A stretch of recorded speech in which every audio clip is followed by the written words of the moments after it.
Hello everyone, and welcome back to my channel. Today, I am bringing you the second installment in my Honoring the Seasons series for the Autumn Equinox and Mabon. The equinoxes come twice a year, at fall and spring, and unlike the solstices where we experience the longest day and night of the year, at the equinoxes, nature reaches a balance between day and night where they are equal in length. At the autumn equinox, we see light begin to give way to the dark as the wheel of the year turns towards the darker months. Days will begin to grow shorter from this point forward as we move towards the winter solstice. As we see this shift in nature, we can feel the seasonal shifts happening all around us. What changes are you noticing as we enter autumn? Are the leaves falling and turning those brilliant shades of copper, amber, burgundy, and gold? Does the air have that crisp fall feeling? What vegetation is coming into season? What smells do you associate with this time of year? For me, the smells of pumpkin, cinnamon, and apple always signal the start of fall. Nature has so many beautiful ways of showing and reminding us each year of where it is in its process, and I like to allow those signs to serve as a reminder for me to check in with the process within myself that too is ever evolving and shifting. Join me today as I share with you some ideas on how to celebrate and honor this seasonal shift and the beautiful energy of autumn. So keep watching and let's get into it.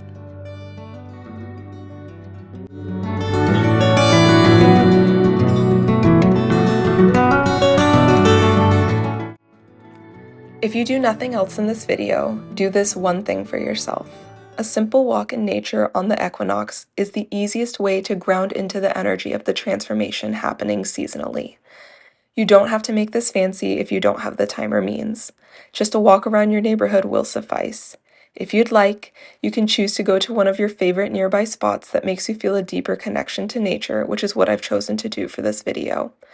Obviously, this is being posted leading up to Mabon to give you all enough time to make your plans, but I fully intend on taking a nature walk day of in whatever way I am able to, whether it be my neighborhood or heading back out to this beautiful forest trail that is a favorite of mine. On my walk, I collected just a couple of things for my altar and crafting, and you might want to do the same. My favorite find was fallen eucalyptus leaves that had turned red. While on your walk, take the time to just breathe it all in. Notice the little changes and honor the beauty of them. These little magical moments in nature are so lost on most of the modern world with how much time we spend indoors, staring at screens, or in our headphones carrying us somewhere far from where we are. I am just as much of a podcast, audiobook, and music on my walks lover as anyone else, but take this walk free of those distractions so you can really soak in and just be with nature and the subtle sounds we often miss. I hope you set a little time aside to do this for yourself and that it allows you to feel a deeper grounding and connection to our beautiful earth.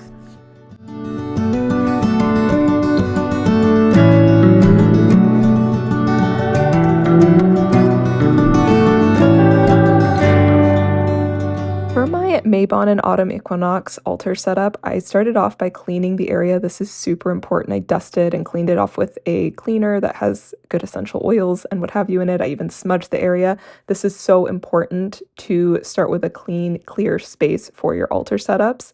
And I first laid down this really beautiful scarf in very autumnal colors. I thought it was perfect for this setup. And I started by decorating with pumpkins. I used a mix of fresh as well as some ceramic and little velvet ones. The ceramic and velvet ones are super cute and great finds I actually found at the Dollar Tree. And obviously the other fresh pumpkins I just got at a local grocery store. And I also used crystals. So I used a variety of crystals for correspondence to the energy of Mabon and the equinox. I also wanted to make sure I represented the day and night balance and equilibrium of the equinox. So that's what those two spheres at the center of the altar represent, the white one and the black one. So the two crystals I used were a really beautiful gemmy agate sphere as well as a numite sphere, which is that darker one I used.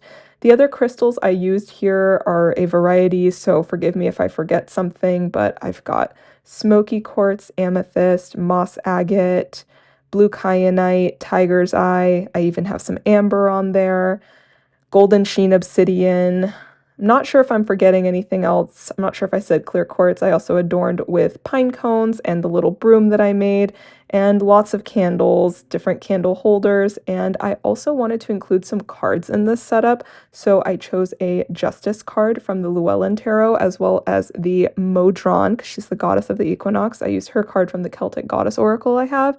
That turned out really beautiful. And then I sprayed this pumpkin spice mist to add that super autumnal energy, as well as some white sage, Palo Santo, and I think it's pine stick that I got up in the mountains a year or two ago, and it smells really beautiful. And this altar turned out so beautiful. I'm so happy with it. It feels like fall, and it's just really lovely. I forgot to also mention I included a couple little leaves and little tidbits I found on my nature walk in my altar setup as well.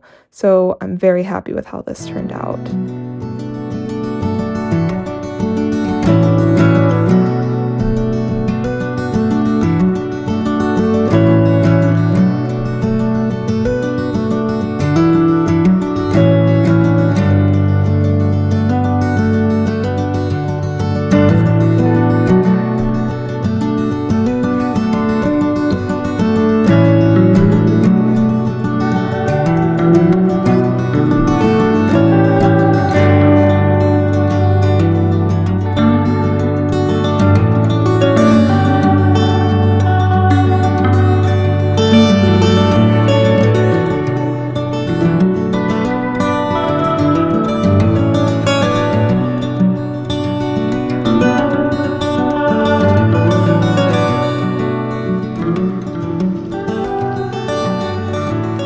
Okay, so I usually call this my Samhain cider, but for the purposes of this video, we're going to call it my Mabon cider. The only reason it's called my Samhain cider is because the first time my best friend and I ever made this was for Samhain. It could be perfect for Mabon, so this is something that you might want to make throughout this time of year, throughout this season, because it just has a lot of the flavors of this time of year, and it's very delicious. So let me get into what you're going to need, which isn't a whole lot. It's very simple, very easy to make. So you're going to want an apple, whatever type of apple you like or have is perfect. This is a gala apple. You don't have to use this though. A cinnamon stick, pomegranate seeds. You can buy a whole pomegranate and seed it yourself if you'd like, or you can buy them. I already seeded, ready to go, which is what I did. This is all my grocery store had, but to be honest, either way, this is what I would have gone with. This is just super convenient. It's a little pricey, but it's the only way I could get them anyways. Pumpkin pie spice. So if you don't have this, you can totally leave it out. I actually just started doing this maybe a year or two ago, but I thought it added a really delicious autumnal extra kick to the drink, so that's why I started using it. And of course, you're going to want to have some sparkling apple cider. You can use something else if you'd like, but this is just kind of quintessential to the season and delicious, so that's why I'm using it. Other things you're going to want to have some sort of a vessel to put this in. You can either use a punch bowl or a pitcher, whatever you have. I've used both. I personally prefer using a bowl. This is actually a salad bowl, but I use it as my punch bowl, and it has these little wheat printed on the side of it, which just feels fun and festive, so that's why I'm using this. And some sort of a ladle if you are using like a bowl to put this in to get it out. I realize this ladle is a little small and perhaps silly to use for this, but it looks cute, so I always use it. I have like a larger ladle I can use. I just like the way it looks, so that's what we're going with right now. The other thing that can make it a little more fun is to get a cool goblet or some sort of a cup to put it in that feels like fall. So this is the goblet I always use this time of year. I have a thing for goblets. I love them. And this one is an orange glass with this like rainbow aura treatment over it. If you don't have a fun glass, you can always just garnish with like a slice of the apple or put a cinnamon stick into your glass or whatever just to give it a little bit more of a festive touch. That's an easy way to add a little bit of a funner feeling to the cup if you don't have anything like that on hand. Okay, so let's make this cider. So what I'm going to start off doing is putting in my cinnamon stick, and you can drop in your pomegranate seeds, and I'm going to slice up my apple. I already washed this. Now, you might want to make the apple slices a little thinner Or you can make them chunkier if you like that too, whatever you prefer, but I find that the thinner slices just absorb the apple cider a little faster, but up to you. I usually include a mix of different size slices, and you can cut them into smaller pieces if you'd like. I usually just do about this size, but you can cut them smaller than this even if you'd like. This is usually perfect for me. So I'm just cutting out the core. I'm not going to use that in the cider. Okay, and now I'm going to put in a little bit of my pumpkin pie spice. I don't have an exact measurement for this, but I just kind of eyeball it. I do really a light sprinkle, and then you can always add more. So you can see here I've sprinkled just to kind of lightly coat the top of the apples, nothing crazy. And now you're going to want to pour your cider in.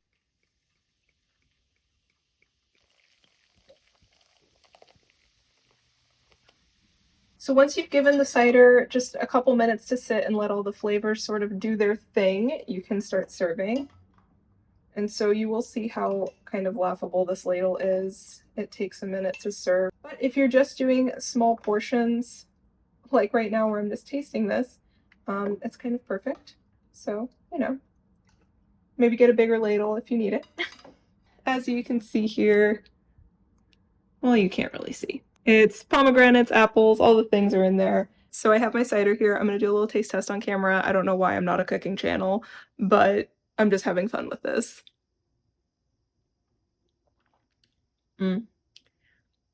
As delicious as I remember it being last year, and every year I've made it before that. I love the pumpkin pie spice. I really feel like when I added that to this recipe, it took it up a notch to feel just like fall.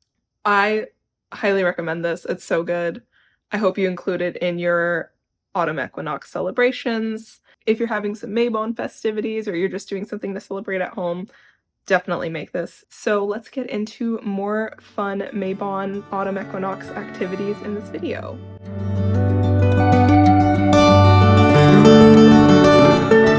So I wanted to create a fun craft in this video with you guys that felt very autumnal, and I grabbed one of these little cinnamon whisk brooms. I got mine at Trader Joe's and they come in 2 different sizes. I'm using the small size.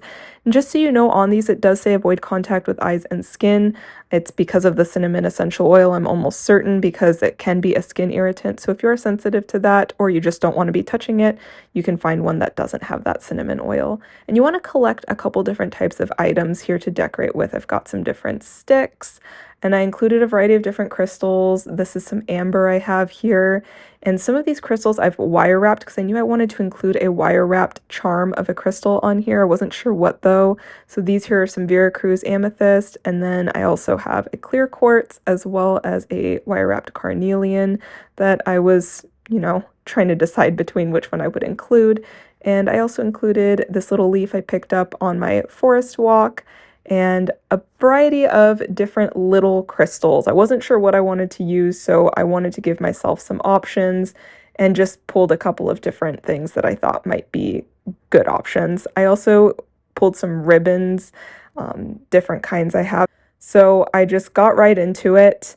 And other things you're going to want, though, just to keep in mind, scissors and some sort of glue. I am using nail glue here, and it worked okay for this. I was really, really low on hot glue, so that's why I tried to find something else that worked, and it worked for some things. Ultimately, I did end up having to use that tiny bit of hot glue to glue a couple of crystals on that you will notice later on, but that was the only thing I used the hot glue for. Overall, it was okay to use the nail glue, but if you have hot glue, that's probably going to make things a heck of a lot easier. It was pretty tricky to get this nail glue to work, but it did ultimately for this amber I'm gluing on right here. You see, I had to hold it for quite a bit of time, but it feels like it's pretty secure on there. So again, if you have hot glue, that's probably going to be the easier option. You'll get through this a lot faster than I did, but I just played with a bunch of different options. I knew I wanted to include, the little branch and some crystals and ribbons, and so I just kind of played with it and had fun, honestly. There's not much more to it than that, and that's really all I would recommend for you to do as well. These little brooms from Trader Joe's, the mini size ones, have like a little cord on them that you can use to hang it from places, so that's kind of cool. So that's kind of why I chose the little one, but if you want to decorate a big one, that would be a really cute decoration to put either on your altar or in your home. This one here, I just tied that branch on the back to make it look like a broom handle, a broomstick, so I thought that was fun, and I eventually figured out a way to tie this crystal on here. I have little, what are they called? Bails? Little metal rings that I used kind of as a bail to affix that clear quartz, which was the one I ended up going with. The clear quartz charm has a little tree in the design, so I thought that was perfect for this time of year. It's a tree with no leaves, obviously, because wire is taking the place of the branches in the design. And I did end up having to pull out some of my wire wrapping tools. So if you have pliers or anything like that and you think you're going to be using any sort of wire, get those out. I didn't think I was going to need them, but I did end up needing them. So just a couple things to keep in mind. But really just have fun with this and use your intuition.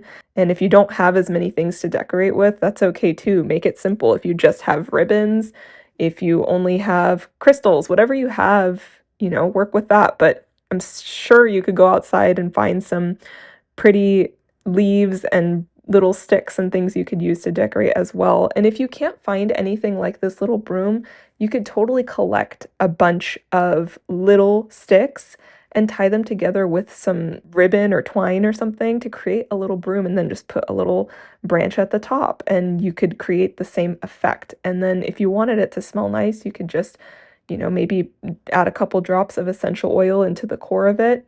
And that could be a fun little thing too. So just an idea of how you can make this happen if you aren't able to get one of these little brooms that I got specifically. But yeah, I hope you enjoy making one of these as well. I really love the way that mine turned out. It's just so cute and festive, and I hope you love yours as much as I love mine.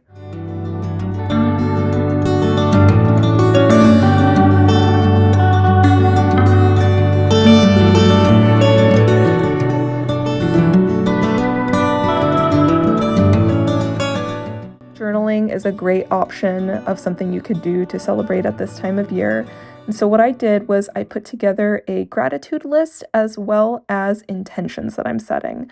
So take some time to think about what it is that you're grateful for and create a list. Really think about this. I'm obviously not going to show you my full list because that's personal, but whatever you feel grateful for, jot that down on that list.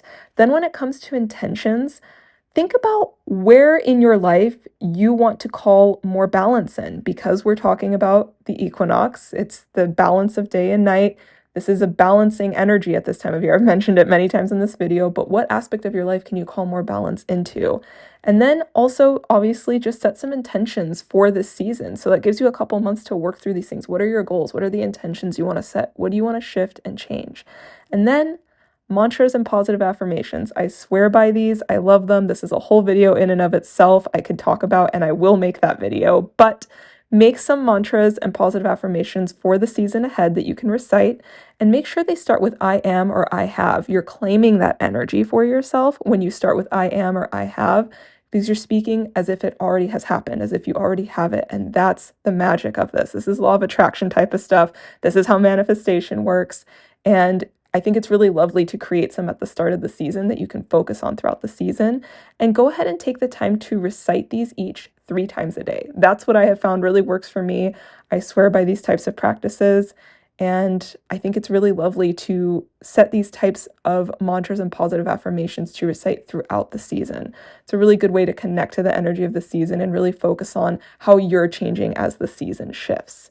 So these are some really lovely journaling ideas, and I hope you try some of them out.